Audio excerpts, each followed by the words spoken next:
مسلمانوں کے سب سے مقدس مقام کعبہ شریف میں ایک صبح جب امام کعبہ نے فجر کی نماز کے بعد سلام پھیرا تو چند مسلح افراد نے امام صاحب کو گھیرے میں لے لیا اور ان میں سے کچھ نے مائک پر قبضہ کر لیا۔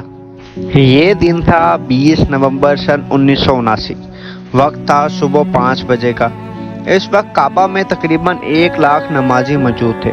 ان حملہ آوروں کا سردار 27 سالہ محمد بن عبداللہ سعدانی تھا۔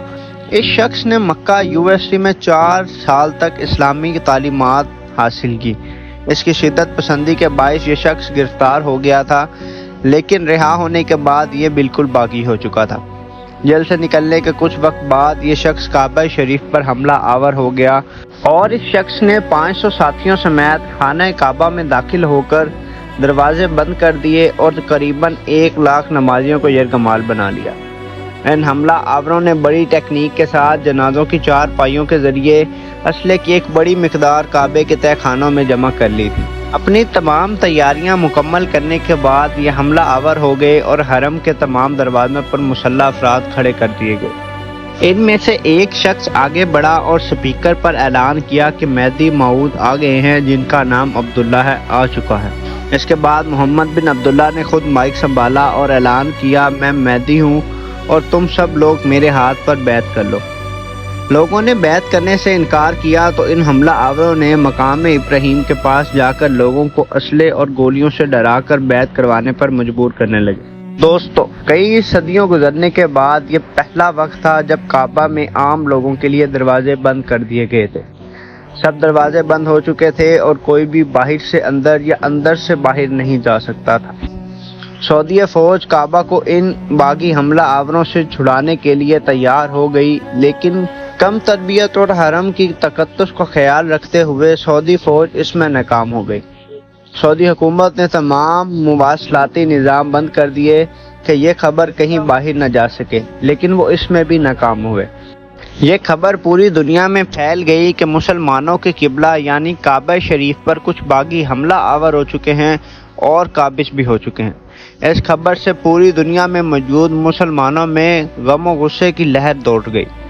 سب لوگوں کو عرب فوج سے ایک ہی مطالبہ تھا کہ ان باغیوں سے کعبہ شریف کو رہا کیا جائے۔ بہت ہی عجیب کشمکش اور مشکل میں مبتلا تھی، کیونکہ کعبے کے قریب خون بہانا ناممکن تھا۔ اگر بھاری اسلحے کا استعمال بھی کیا جاتا تو کعبے کو نقصان بھی پہنچ سکتا تھا۔ سعودی حکومت نے ساری سوچ وچار کے بعد پاک فوج کا نام منتخب کیا۔ سعودی فرما نواز شاہ خالد نے 32 علماء پر مشتمل اجلاس فوری طلب کر لیا تھا اور خانہ کعبہ کے دفاع کے لیے پاکستانی حکومت سے فوری رابطہ کیا۔ فوراً SSD کمانڈوز کا ایک دستہ تیار کیا گیا اور سعودی عرب بھیج دیا گیا۔ یہ لوگ یہ سمجھ رہے تھے کہ یہ امریکہ اور یہودیوں کی سازش ہے۔ حالات اس قدر سنگین ہو چکے تھے کہ مسلمانوں اور کافروں کے درمیان جنگ چھڑ سکتی تھی۔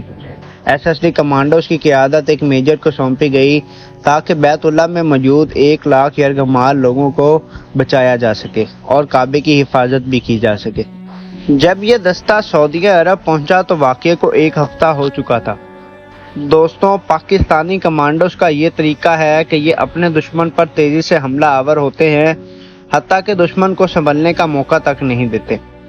چونکہ بیت اللہ کا تقدس کا خیال رکھنا تھا اور لاکھوں لوگوں کی جان بچانی تھی تو معاملہ کچھ اور ہی اختیار کرنا پڑنا تھا۔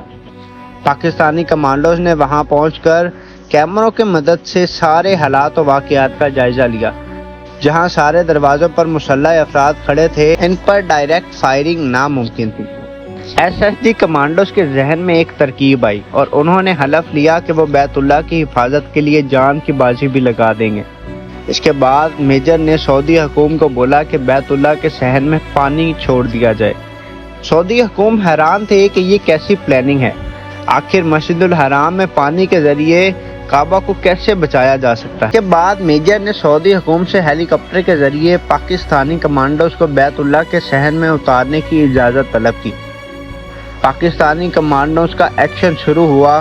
کمانڈوز کو ہیلی کاپٹر کے ذریعے مسجد الحرام میں اتارا جانے لگا۔ دوسری طرف میجر کے حکم پر حرم کے صحن میں پانی کے ساتھ کرنٹ چھوڑ دیا گیا۔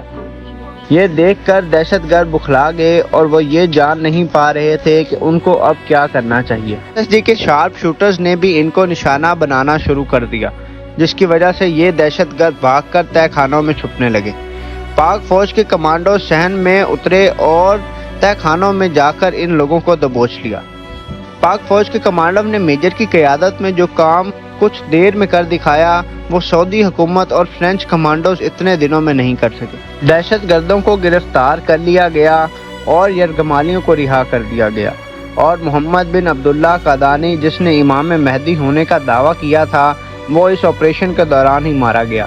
اس طرح پاک فوج کے میجر کی ذہانت اور SSG کمانڈوز کی دلیری کی وجہ سے کم نقصان میں بیت اللہ شریف کو دہشت گردوں سے رہا کروا لیا گیا۔ دوستوں، کیا آپ جانتے ہیں کہ وہ میجر جو SSG کمانڈوز کی قیادت کر رہا تھا وہ کون تھا اور اس کا نام کیا تھا؟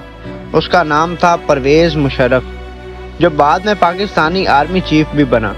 اس آپریشن نے پاک فوج کی عزت پوری دنیا میں بنا دی۔